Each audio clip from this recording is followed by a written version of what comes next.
He's angry about mortgages. It's Angry Mortgage. He's swearing.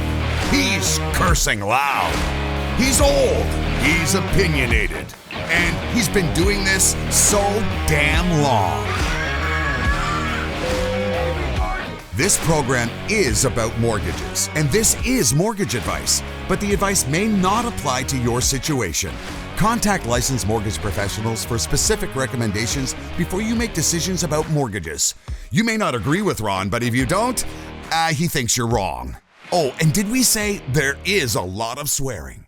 Because we've talked about that before with the huge development fees the city charges now for any building, but particularly for residential.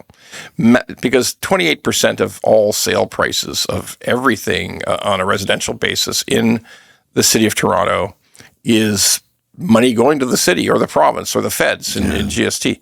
So that's huge, right? 20% is a huge number. 20 years ago, that was $7,500. Might have been 30 years ago, but $7,500. Well, apparently we've had from the year 2000 till today, there's been 1,000% increase. Yeah, I wouldn't doubt it. It's off the charts. So that piece, when we talk about building a condo tower in an established area, like I don't care whether it's the center of Mississauga, where it's all major streets and major facilities or downtown Toronto or midtown Toronto, who cares? The water mains are all there, right? Right. The power's all there. The wastewater's all there already, okay? Right. Do those things need major upgrades when you build a 40-story tower?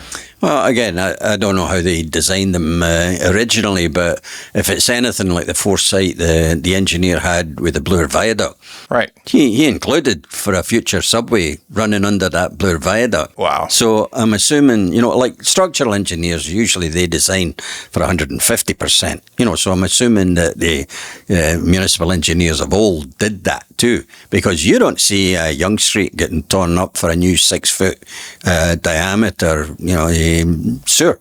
No, you don't. So all of these condo towers are going into the same services. So even though in most cases they're being charged like $140,000 for a small condo, like a 550-foot condo, like 125, 140 grand is going to the city for development fees. There's not a whole lot of developing going on, is there? Not for that unit. Because the city always says growth pays for growth. If you want to build this 150 units, you're going to have to pay us for growth, okay? The expenses we get to grow. But nobody's building a new library there because there's a library 6 blocks away already, okay? Right. There's a community center, there's churches, there's everything is there, right? And the water, the power is there. So where's the money going? I don't know. There's $3 billion in reserve right now from DCs over the past 5 or 10 years. So the truth is they couldn't spend the money. They just charged it. Yeah, that's right. Wow. Okay. I'm getting a bit ahead of myself here, but, they knew that this was going to come to an end at some point. It always does. It always does. Okay. So that $3 billion is probably going to be used with the province's permission, to avoid tax increases on existing property owners. Yeah. So that's the horrible, horrible part of all this. It's about having some of the lowest property taxes in the world in Canada. Canada's big cities. Do you know that Vancouver is the lowest property taxes in North America is Vancouver? No. Yeah, it is. It is the lowest. Now, Vancouver's not a big place. It's only about 480,000 people because it's just on a little peninsula there. But, and by the way, they voted no increase this year in Vancouver on the lowest property taxes in North America. Okay, they just voted it. Because they've got the DCs. They got the DCs, and they also, believe it or not, that province lost their mind in so many ways. If you're 55, you can apply to stop paying any property tax. Is that right? Yeah, it just adds on to your sale price at the end. You have to pay it back from your sale price at the end. So the province pays the city the missing money, and the province gets the money back from you when you sell. But if you're 55, you could live till 90, right? It's not me, okay, but some people will live for a very long time, and that's all funded by the province until the time comes to sell the property. Like, this makes no sense. Well, the provinces get I know they get it from the feds, but the provinces got a lot of being able to solve this problem, by eating development charges and, other things like that, permit fees, if they truly want to get new housing built. But this glut that's here right now, that has to be absorbed, and that's going to take a few years. It will take a few years, 100%. So again, for the audience, the viewers and the listeners, we know there's a housing crisis in Canada because we have so many young people who can't buy a home. Right. Okay, they just can't make it's too expensive. Right. They can't save up the down payment. They can't make hard to make the payments on the big mortgage you'd need. We understand all that.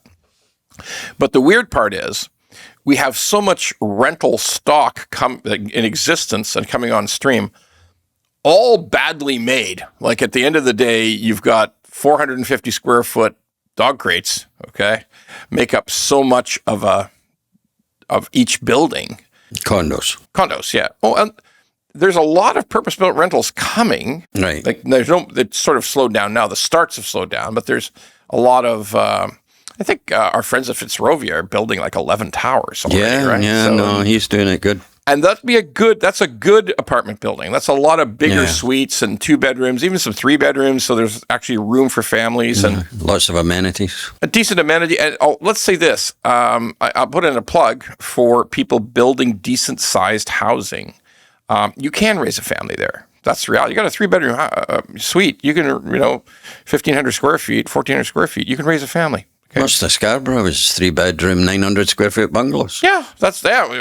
All of Mimico is basically that, right? It's all that. It's there's outskirts that are just 1,000, 1,100. A lot of people added a story later on, right? But still, So there is a benefit to some of these new rental projects that are coming along. Okay. If you like the pod, well, don't just sit there. Go to YouTube, Apple, Spotify, and all the other ones and like the pod. And don't forget to subscribe so we can keep being angry at mortgages and swearing about mortgages. Angry Mortgage could use your support.